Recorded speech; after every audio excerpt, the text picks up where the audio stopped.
interrupt this program to bring you Courage, the Cowardly Dog Month. Whole month of Courage, the Cowardly Dog. First appearing in 1996, it was picked up by Cartoon Network, who work in the middle of Burbank, and directed by cartoonist John Dilworth. Though many years have passed since the original air date, it's now time for Zack Morris to celebrate this great show. Well, old sport, what do you think? Neat. Hey guys, Zack Morris here, and welcome back to Courage Month. So, for today's review session, we've actually got Heads of Beef and Klub Katz, which marks the first one's interesting for reasons that will become apparent once I finish the review, and the other one, it marks the return of Katz. So, without further ado, let's just get into it.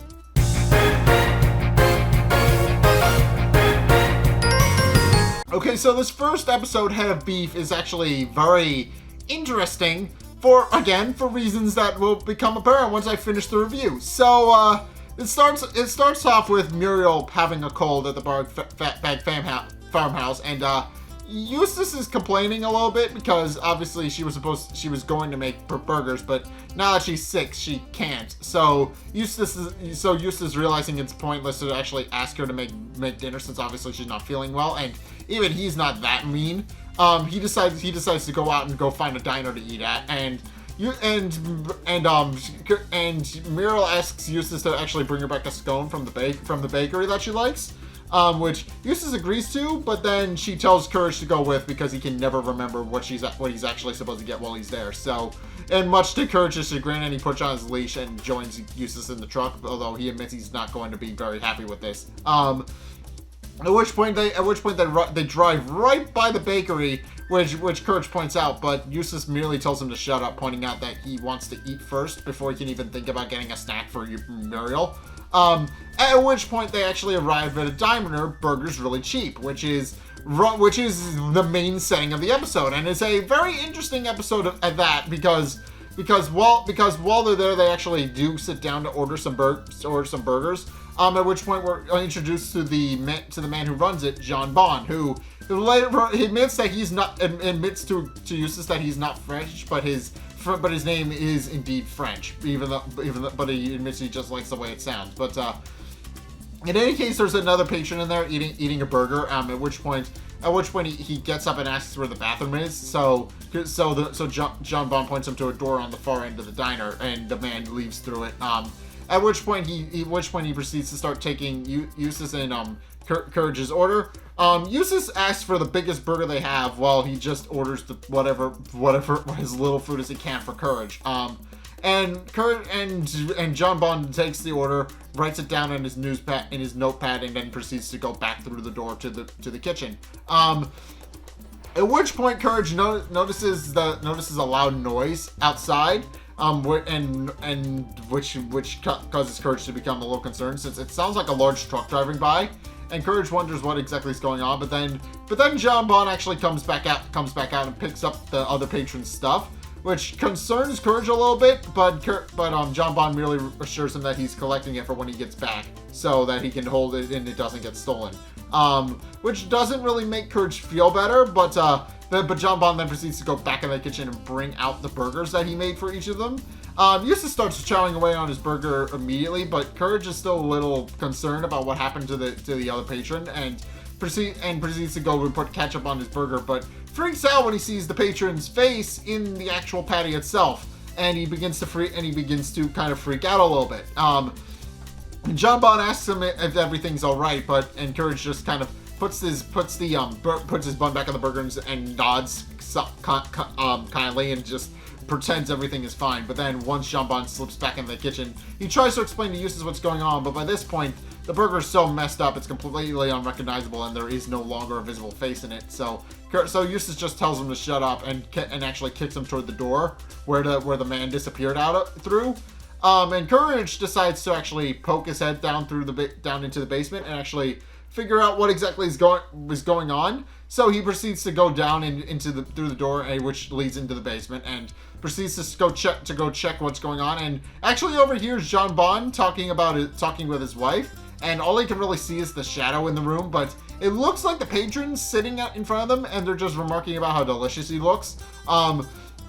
And John Bon actually explains to his wife that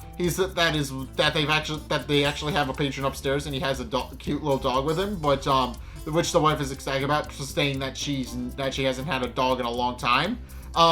Which Courage then proceeds to freak out about and runs back upstairs to try and warn Eustace about what's going on. And Eustace is still eating his burger and is completely ignoring Courage. At which point John Bon brings out another burger on the house. And then notes that Courage seems like he's finished with his own burger, so he tells Courage that his wife would actually like to meet him, and also remarks to Eustace that his wife would like to meet him as well when he's done, which Eustace is kind of a little reluctant about, but he decides it's fine since obviously she made the burger for him. He might as well thank the chef, as it were. At which point John Bon tries to corner Courage and leads him into the basement, and Courage falls down the stairs again, and winds up landing in the basement again. And John Bon follows him down, and then while they're down there, he actually notices that there's actually another head. That there's actually John Bon's wife is actually talking to a head while she's down there, and then proceeds to eat it. Which causes Courage to freak out again, and at which point John Bon catches up to him and chases him around in circles for a little bit, and eventually John Bon corners Courage, but Courage just drops the ironing board from the nearby cabinet and drops it on John Bon's head. At which point we've actually meet John Bon's wife, and Mrs. Bon actually comes out to see what's happening. But John Bon merely says that he's fine and that the dog didn't mean any of it, but then points out that this is the dog that he wanted his wife to meet, and his wife is very ecstatic about the fact that she actually gets to see a cute little dog. But Courage then proceeds to freak out again, runs back upstairs and tries to carry Eustace away, although Eustace clings to the table saying that he's not finished, to the diner's table saying that he's not finished yet. But then John Bon's wife comes out of the basement looking for Courage. So Courage flees out of the mail slot of the door, because the door doesn't open when he tries it, and proceeds to run all the way back to the back farmhouse on foot. Which Mrs. Bon actually winds up getting tired and decides to give up chasing him once he leaves the property of the diner. At which point Courage heads back to the farmhouse, and Muriel merely assures him that Eustace is probably fine and that he always gets lost, but he'll probably, when he tries to go and buy treats for her, but it'll probably wind up being fine. And as it turns out, it is completely 100% fine, because as it turns out, the whole thing was Courage's imagination. So yeah, as it turns out, John Bon is actually and John Bon and his wife are actually aspiring food artists, which means they make sculptures out of hamburger meat. They're not evil at all. As it turns out, they make art out of their hamburger meat in the shape of their patrons, and that the guy from earlier was actually a curator for our museum and would like to actually feature his hamburger art in one of his museum displays, which John Bon and his wife are very happy about. And Eustace even admires that that's actually pretty creative craftsmanship as well, because they actually made a bust out of hamburger meat in the shape of Eustace's face, and he points out that it's a pretty handsome looking statue. And then they all dig in, but John Bon's wife merely remarks that she's a little upset that she wasn't able to actually eat the dog. So it's implied that she would have very much eaten Courage. But yeah, this episode's interesting because, as it turns out, there was no threat in the slightest. This entire episode was just Courage's imagination running wild, which, to be fair, he does that a lot. He always assumes the worst and always assumes that something bad is going to happen to his caretakers if he's not around. But here, he actually wound up being completely wrong. Here it turned out there was no threat. It was just a bunch of misunderstandings that caused Courage to assume the worst, and that's a really funny juxtaposition for the series to take, because obviously up until this point, Courage has had a bad feeling about everything that's been going on, and he's always been right. So now we have a situation where he was actually wrong, and it was actually just in his head. But in any case, that's an interesting episode. And now on to the next one.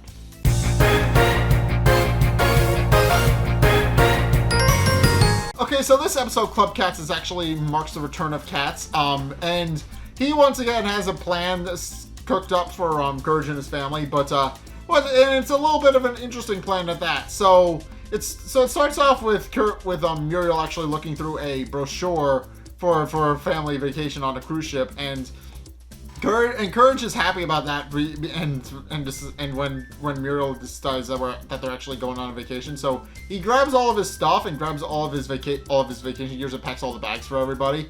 But Eustace merely remarks that he doesn't want to go. They can't make him, and that he's not getting out of his chair. And then there's a very comical scene where it actually cuts to the cruise ship. And Eustace is still very much on his chair, but now he's on a cruise ship with it. And he's completely come 100% oblivious to the fact that he's on a cruise ship, and merely just reiterates his point that he's not getting out of his chair.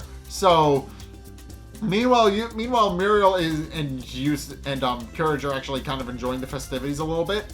Muriel is actually playing bingo and is kind of happy. But Courage actually gets a little seasick and actually goes to vomit in one of those pipes that stick out of the top of cruise ships. I'm not sure what they're called, which actually winds up clogging up the engine. And Courage is actually kind of happy that he kind of relieved his stomach, but at the exact same time, they actually are about to run into an iceberg, and the captain of the ship actually comes running out, telling everybody to get into the lifeboats because they're about to crash. And they do wind up crashing, but it doesn't actually wind up sinking the ship. So they go back on their merry way, and the captain just tells them to continue as they were, as he puts it. At which point Muriel wins a game of bingo, but then a tsunami comes along and actually capsizes the boat. So the captain jumps overboard and tells everybody to do the same. At which point, everybody the boat capsizes, and a comical scene is where Eustace again is completely 100% oblivious to the fact that he's on a cruise ship. So he just goes flying, chair and all, and winds up landing on a deserted island, as does Muriel and Courage, who join him shortly after. So they wind up stuck on a deserted island, and pointing out that and Eustace is just kind of bitching and moaning about the fact that his chair is gone, and is wondering where it is. So, but Muriel merely tells him to relax and not worry about it, since they're on vacation, and they can use the fact that they're on a deserted island to just kind of relax and take a much needed rest. So they just kind of spend the night on the island, but during the middle of the night, Courage actually hears some loud grinding noises coming from nearby. And kind of carves faces into coconuts to actually calm his nerves. And it's the next morning where Katz reintroduces himself to the Bag family. He's dressed up in a suit and claims that he actually runs a 5-star resort. And tells them that they're more than welcome to actually spend the night, to spend their time there. So he shows them to the cabin. Eustace is still constantly complaining about his chair, but Courage is a little wary of Katz, since obviously he recognizes Katz and knows that Katz is bad news, but he's not entirely sure what Katz is planning, so he just kind of goes with it for right now. At which point Katz encourages them to actually join them at the spa, which they say which Muriel remarks will be lovely, but Eustace is once again just complaining about the fact that he hasn't found his chair yet. But Courage actually takes a whiff of his coconut drink that he's drinking, and decides that it's far past spoiled. So he goes outside to actually go look for something else to drink, and actually comes across a vending machine. And he goes to actually buy something from the vending machine, only to discover to his horror that the vending machine is actually the captain from the boat. And that the captain has since been turned into a vending machine, and the captain warns him to leave and never return. And Courage, realizing what happened, tries to go back to go back to Eustace and Muriel, and actually goes to try and warn them about what's going on. Shortly after he leaves, the captain actually yells at him to come back and get his root beer. At which point, Courage tries to stop Eustace and Muriel from actually joining Katz at the spa, since bad things are bound to happen. But they merely rebuff it off, saying that if he wants to sunbathe, that's perfectly fine as well. At which point they arrive at the spot, and Katz once again reiterates his no dogs allowed policy. So Courage is tied up by Eustace outside, and is forced to kind of just stay there and kind of just be stuck outside. But then Courage starts hearing loud noises coming from outside and actually hears Eustace screaming and then later Muriel screaming and realizes something is wrong. He tries to break his leash. But when that doesn't work, he actually, using cartoon physics, unscrews his head and puts it back on, which enables him to get out of his leash. At which point, he sees Katz coming out, wheeling a washing machine, and realizes that it's actually Muriel. So, who then calls for Courage's help, and then Eustace follows after Katz, he is now a wrecking ball. So. He's now a piece of heavy construction equipment with a wrecking ball, with the wrecking ball being Eustace's head. So, and at which point Katz leads them to a coliseum, which Courage tries to follow into, but the gate slams behind Katz and Eustace. So Courage is actually forced to find another way in, and eventually realizes that it's actually covered in vines and climbs up the side. At which point we find out what Katz's plan is, and long story short, his plan is to just have them fight. He just kind of turns people into appliances for entertainment. He turned Muriel into a washing machine and Eustace into a wrecking ball simply so that they can fight each other. Eustace, and Eustace obviously has a very big advantage because he's a wrecking ball. He can move and he can hit things and cause some serious damage. So in any case, he and Muriel start to fight, with Muriel kind of scolding him about how he's overstepping a line, but Eustace doesn't care since he's a wrecking ball and that's what he's supposed to do. But in case, Courage realizes that he's the only one who can help and points out that the dog's got to do what the dog's got to do, and points out that unfortunately he's the only dog there. So he runs back to the spa, and also in the process actually runs by the captain again, who once again reiterates that Courage didn't take his root beer with him. So Courage actually chugs the root beer and saying that he needed it to calm his nerves, and then proceeds to go back to the spa and turns himself into a helicopter so he can go rescue Muriel. And he does that as Muriel and Eustace are kind of finishing each other off. Muriel actually winds up grabbing Eustace's quote-unquote head and getting it stuck in her tumbler, which Eustace isn't able to actually fight back against. And eventually Courage comes in and uses his magnet to actually detract Muriel and extract her from the arena, and they proceed to fly away from the island. With Katz being very upset about this, pointing out that he wanted to see them actually fight, and that obviously Muriel is his washing machine, as he puts it, and asks Courage to bring it back. At which point Eustace realizes that Katz actually found his chair and is sitting on it. So Eustace tries to flatten Katz so he can get his chair back, which only results in the chair being destroyed, which causes Eustace to fly into a rage and try to kill Katz. And that is the last we see of either of them this episode. Courage actually flies Muriel back to a cruise ship, and they actually get to enjoy their vacation. And while they're doing that, Eustace tries to kill Katz with his wrecking ball.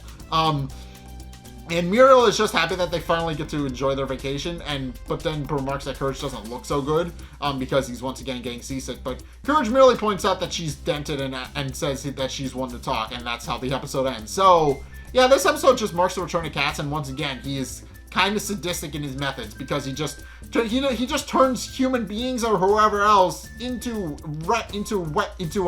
appliances and weapons and a whole bunch of other things to fight each other.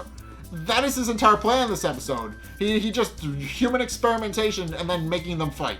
That is his entire plan for this episode. But in any case, yeah, there's really not much else. It marks the return of Katz, who I've already discussed previously, so I'm not going to rediscuss him here. But again, this is just a plan for him. This is just a game that he plays. He wants to turn people. He just turns people into appliances in this episode and makes them fight. Which winds up backfiring because Courage winds up using that same thing against him. So, yeah, that's kind of how the episode ends. But in any case, that's my review of Courage the Cowardly Dog, and both of the episodes from this episode. So, if you enjoyed, be sure to like, comment, and subscribe. Also, be sure to follow me on Twitter in the description below. If you want to keep up to date with what's going on with the channel, then Twitter is actually the best way to do that. Also, be sure to check out my Patreon down in the description below as well. It's only a couple bucks a month. It does really help me out, and you guys get access to one bunch of cool perks that I'm always saying thanks. So be sure to check those out down in the description below as well. Also, if you want to see more content from me, then be sure to check out the videos linked in the end screen. The top video is the most recent video. It may or may not be this one, and it also may or may not be Courage related. Whereas the bottom video, again, it's recommended to you based on what you've already seen, and again, it may or may not be Courage related. But in any case, yeah. Also, be sure to check out my Twitch if you want to see more content from me that way. I stream every Sunday, 2:30 Eastern Standard Time. I'm streaming a bunch of horror games to go along with Courage Month, so if you guys want to go check those out, again, just check that down in the description. Link is down there. But in any case, thank you guys so much for watching. And until next time, I'll see you guys in the next video. Peace!